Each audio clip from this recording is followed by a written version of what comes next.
So I'm back with some good informative content. I'm actually to the lovely Telugu audience. I have created with a good informative cause to make it understand for everyone as well. So please don't take it offense due to the use of English throughout the video. So in my recent Q&A session, I've been receiving several questions like what are some points which can be considered under H1B and so and all. I'll do my best to answer based on my experience and knowledge. If anyone senior or experts notices something wrong, or if you have any suggestions, just comment down in the video. Like if you know anything beyond me, or if you know anything beyond that, just comment below the video so that I can learn or people can learn. Okay, so let's get into the content. So firstly, I've just received few questions, so let us explore those, and I'll try to answer as best as I can.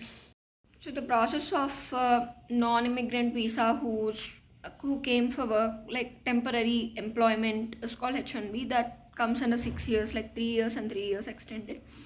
So basically, when it comes to employer or whoever sponsor for H1B, initially they'll verify the labor condition application. After labor condition application certification, they need to have this petition filing. And after this petition filing, petition comes under I-129 petition.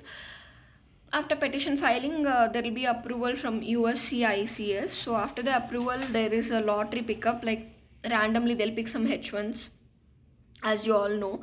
And later, if they have approval or denied, like if they have approved, they can start working from them. This is the process which you guys, or they have an employer and they might be sponsoring H1B visa. And if kind of Infosys or all the tier 1 companies, as per our knowledge, like the tier 1 companies will sponsor the visa, and that is some kind of different scenario. I-797 will be get approved, and after that I-94 stamping and everything will be done after that. So these are the scenarios which I know. These are the only scenarios actually, and it depends on the immigrant. Actually, it depends on the type of the immigrant. H1B filing differs, I guess. Actually, I'm getting Telugu, please don't mind. So it depends on that actually. So that is the case with H1B filing. So yeah, actually I have no idea on this. I'll make a separate video on H1B filing, or if you guys have any ideas or if you guys have any knowledge, just comment it down below. And the next question is how to find a fake green card. So lot of cases have been doing this, and we have been overcoming the situations in many ways. So usually green cards and US citizens are called as permanent residents, like kind of independent visas, as we all know. Okay, so if they are independent visas, they are supposed to be worked on W2, either on W2 or on 1099. Like if in any case they might be having a relationship with their employer, or relationship in the sense they might be their cousin or somehow their husband or whatever, the relationship should be very close. Okay, unless or uncan we can say that as 1099, because if they are very close to each other, they might be having a partnership, or they might be having some kind of position, kind of vice president or managing partner or business partner. Okay, so unless it is W2 or 1099 or full time, please do not prefer working with green card holders under cop to cop. Okay, so I'm not offensing any kind of employers or doing fake green cards or whatever, because they are doing for their employment and their job, but we need to be very cautious with green card holders who are doing their copy fake. So as we all know that lot of green card applications have been rejected, and millions of green card applications have been rejected recently, and in the past 5 years lot of applications have been rejected, 5 years or 4 years, whatever. So how come the 92 born candidates, 90 born candidates can get the green cards? So what if the green card, there is a format actually, from 2017 the format has been changed. it has been changed to blue in color, and before 2017 it is used to be green in color.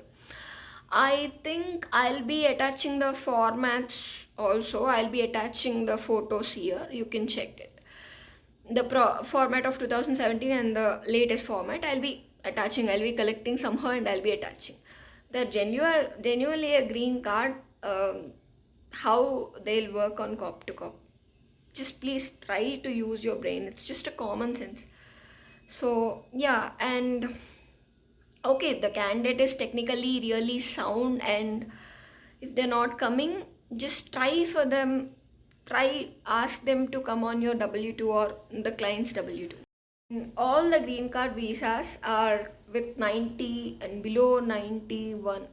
Just consider, if the green card guys are having at least their date of birth should be 85 or 87 is the minimum limit you need to get.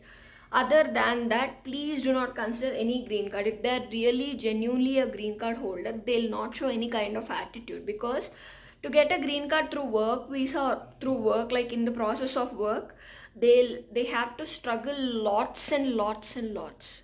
So if they have struggled really very much, and if they want a job through their green card visa, they'll definitely come on your W2, they'll definitely work on your full time, and that's for sure. I'm just saying this. And if so and so the candidate is showing some kind of attitude, or if they're not picking your calls, or if they're, why should I share the GC copy or something else, just leave them. And if some senior candidates, like 20-year-old experienced candidates, might say that, we can agree. If they are having at least 15 plus years of experience or 20 plus years of experience, you can agree with them, because you might not be comfortable sharing their green card copy and their photocopies of their IDs. So that can be considerable. And if this 10 plus years, how come they'll not share the green card copy? Yeah? Ask them first if they are a green card holder. Let them know that for green card holders and US citizens, we are not supposed to submit the profiles on cop to cop. If your client is not accepting W2 and full time, just ask them to come on 1099. If you are working on a cop to cop role, why can't you work on W2? Just initially ask them, can you work on W2? If they are saying really yes, just take the copy. Or else, if they really have an employer or if they are really having a relationship with their employer, just ask to share their passport copy, or whatever the proofs which you'd like. Few guys are not willing to share their passport number. If they're genuinely a green card holders, if they're not comfortable sharing their passport number, they might be saying that I came on GCEAD, or I came on H1, I came through H1, my wife or my family sponsored me a green card. Like, if they really came through H1, ask their previous H1B copy. Like, okay. So that's the case. Just if they're not sharing any kind of passport number or passport copy, just ask them, when did you came to US and on which visa? They might be saying that I came on H1, or my wife or my parents or my sister, my brother, whatever the bullshit they says. Just okay, if you came on H1, just share your previous H1B copy, and after that you said that you got your GCEAD, right? Share your previous H1B copy along with your GCAD copy and the latest green card copy. Like, if you guys are asking the passport number and they'll be sharing that I'm not comfortable sharing my passport number, and you'll be worrying. Why worrying at all? If they're not comfortable, or initially you need to ask the question like, when did you came to US and on which visa? If he's a green card holder and is not willing to share his passport number, just ask them, if you came on H1B or whatever the visa they said, right? Ask them to share their previous visa copies. And few people will say that I'm not having with them, I'm not having with me, I'm not having them, while they'll not have with them. Initially they have applied for the jobs, right, with their H4s and GCs. They might be having in their email somewhere, okay, please. So ask the essential copies. Please do not hesitate, and please do not shy or something like that. If the green card is fake, just leave it, or ask these kind of questions if you really like the resume, or if you really like the skills of the candidate. And the next question is, people are saying that they are unable to face the interview as a US IT recruiter. Say if you have 3 to 4 years or 4 to 5 years of experience, People are saying that the interview questions have been become very tough and the procedure has been become very tough. Yeah, of course, it has become very tough when it comes to initial stages. Let me explain the scenario which I have ever faced. So basically, likewise the candidates and likewise the fake candidates which we are facing in the US, in the India also, people are creating resumes like I have worked as a US IT recruiter, and if they're actually every fresher and every job seeker have an idea about US IT recruitment and what are the questions which are involved in US IT recruitment, because people are making a lot of videos on them, how to attend the interview, what are the questions. Actually, they're making money with the content which they are producing on the US IT recruitment. Few people have created the webs. I'm not saying that wrong as well, but people have been gaining a lot of knowledge through internet these days. As we all know that the minimal questions, everyone know about the minimal questions which have asked before, like the market before 2019 or 2020. Everyone knows about the questions which have been asked in the USIT staffing or whatever. Said that people have already knowledge what are the questions should be asked on the interview or what are the answers should be said on the interview. The hiring managers are very intelligent than us, right? So they have changed the pattern and they have changed everything. The background check and the verification have been changed a lot actually, because if you have worked with the previous organizations, they're actually arranging an emails or they're sending an emails that you have worked in this time period and providing the pay slips and all. So when it comes to the interview questions and answers, they'll be asking some questions like they're actually asking kind of case studies, like if this kind of profiles come to you and there is only $40 on cop to cop or W2, what you'll do. So in that case, experience is much required. And also when it comes to technologies, just brush up yourself with basic technologies. So if you guys are going to attend an interview with so and so experience, just brush up with the technologies whatever you know, okay, because that's very essential these days. Of course, interview pattern has been changed. Just brush up, please brush up yourself. And people have been saying, I got to know that people have been saying, if they have asked any kind of questions like what are the technology you have used in Java or DevOps, what are the tools, people are saying that, hello, I'm not a software developer, I can't know all this. Please do not show that attitude, guys, because they're having a lots and lots of candidates who are applying for the jobs and you're just like a piece of paper for them.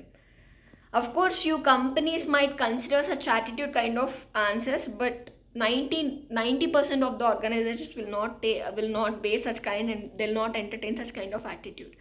Of course, having attitude is good for us, but not this kind of attitude. Like if you are facing some difficulties, Java and DevOps and .NET are the basic questions which have been answered for an experienced recruiter.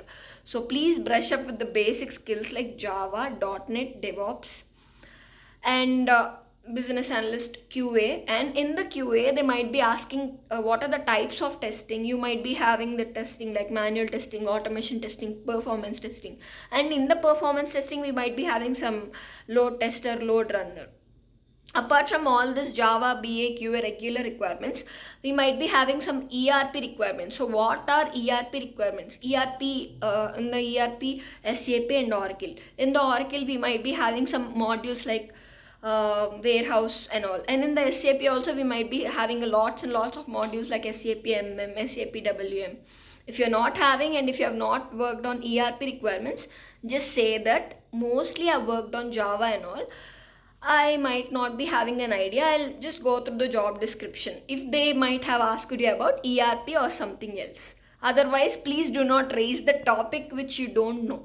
This is just like an ordinary interview, guys, but kind of typical because technology.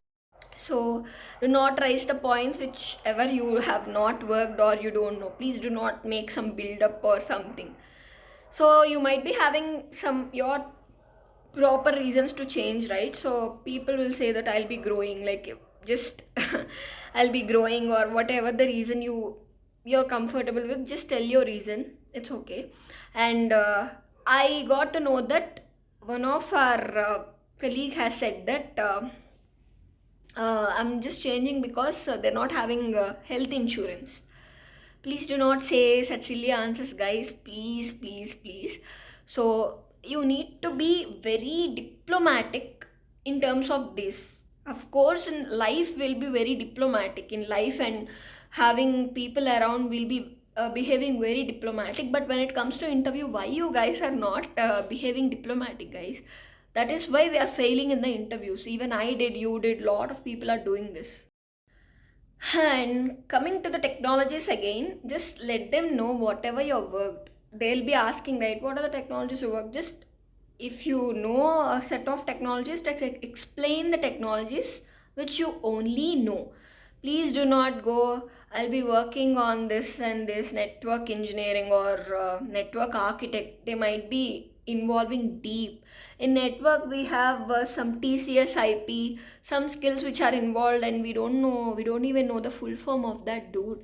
Why are you guys so exposing so well and becoming a fool in front of them? Of course, we guys have knowledge and we guys have experience, but please do not behave and please do not overact. Of course, having confidence is too good, but please do not overreact like I have work and I can work. Those are not and they'll not even entertain us actually, because staffing companies are lots and lots and people are applying lots. So I hope you understand this point. And also, just if you guys are not having any kind of idea, like they might be asking in depth, like what are the middleweight tools and what are the tools involved in this technology, that technology, what are those certifications. Few might seems very hard for us. Of course, I can understand that, you also can understand. If it is too hard, like just let them know whatever you does. Actually, I'll Google or I'll take the help of ChatGPT, and sometimes ChatGPT will not respond properly. Sometimes it will get crack. So in that cases, I'll take the help of my senior or I'll take the help of my manager or team lead, whatever you can mention them. They might be helping me if they have gone through this, or else I'll Google the answers. Sometimes I use the YouTube also, how to source and all, but YouTube is not the best answer. But try telling them I use Google. Like if I didn't find anything on Google, it is not helpful for me, I'll take the help of my manager, team lead or senior. Just explain the scenarios, okay? Taking the technologies apart, people who are hiring us mostly will judge mostly on our fluence in talking. I'm not telling about grammar or grammatical mistakes and all. You should be fluent in English. Of course, we might make mistakes. I might make mistakes. Everyone makes mistakes in English and even in Telugu, whatever the language, because everyone is not perfect. So, excluding the grammatical mistakes, try to talk as continuous as you can and try to explain the procedure. So, in the starting, I'll be checking the requirement. So, go with the flow with the process that you work continuously. Include the process, include the job description, include the job boards, include the strings. Whatever the process you follow, include each and every step so that they can understand clearly that you're a well recruiter and well known recruiter and you're a good recruiter. So if you have spoke with them in a fluent way or in a continuous way and in a clear way, they'll not ask even one technical question. I faced this actually. So go as confident as you can and just continue the flow. Please do not stop and do not fill the gaps like please do not do that. If you really know the process, just go with the process, because in the process the technologies were not involved, right? So speak as confident as you can actually. Communication skills are nothing about talking in English and not making mistakes in English, guys. Communication skill is also comes under the way we talk and how much confident we are talking it about, and how much ease with we are dealing with.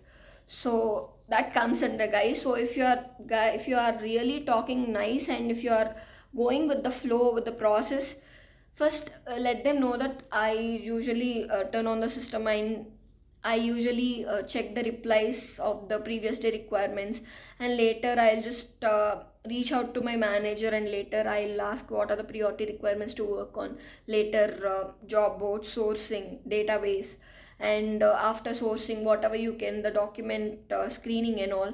Include the all the process and all the steps you can, as many as steps you can. They'll not go to the technical screening. If they are really want a rich kind of heavy technical knowledge with recruiter, they'll ask somehow. If you are going with the flow, they'll not disturb you, and they'll think that okay, he or she hard works, and they'll think us as a good recruiters. And be honest guys, like if you are not technically sound, I know everything, please do not be overconfident. Be honest guys. If you don't know in depth, you will just say actually I'm not that sound in technology, I'll take help of something else. Okay, just explain them casually. Do not depress or do not be happy. Explain them in a casual way, because having technical knowledge or coding knowledge is not mandatorily required in this staffing industry, right? So in that way you need to explain them clearly in a casual way, just like we talk with our friends. Again, that's not required, right? So in that way you need to explain them. As it is not required, I'll take the help of the Google. I'll have a set of questions, so I'll be asking the candidates. Just explain them in a casual way and a confident way.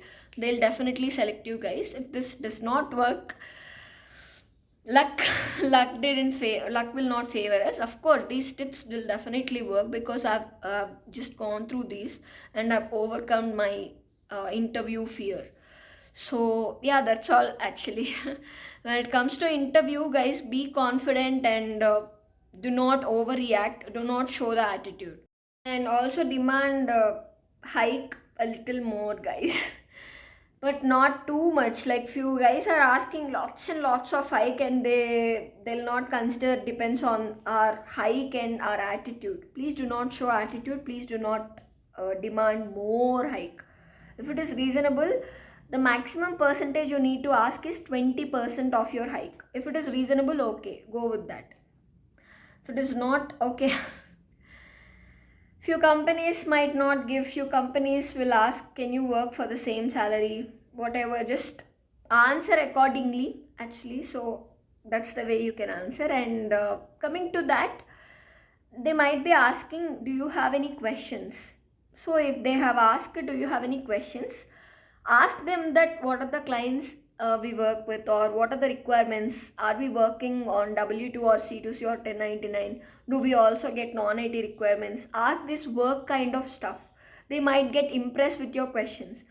So this is the things which we need to get on the interview guys. And if you have any suggestions, just comment and let me know. The video duration has completed a lot actually, so I'll be making a part 2 of this. So if you are okay with this video, and if you want me to continue this, just comment and let me know. I'll be making a part 2 of this. And coming to the GC and the H1B processing and few other questions, if you have anything, just comment and let me know, or you can just message me on my page. I'll be continuing in the part 2. Thank you for watching actually, who have watched till now. Thank you so much guys. Your encouragement means a lot. This is a good initiative as per my view. So yeah, that's all for today guys. Please like, share and subscribe, and if you don't want part 2, also comment and let me know. And I'll be doing as usual as I can, as I'll be vlogging, I'll be making anything, everything. So I'll be as much as I can, I'll be productive guys. Please subscribe to my channel, and bye bye.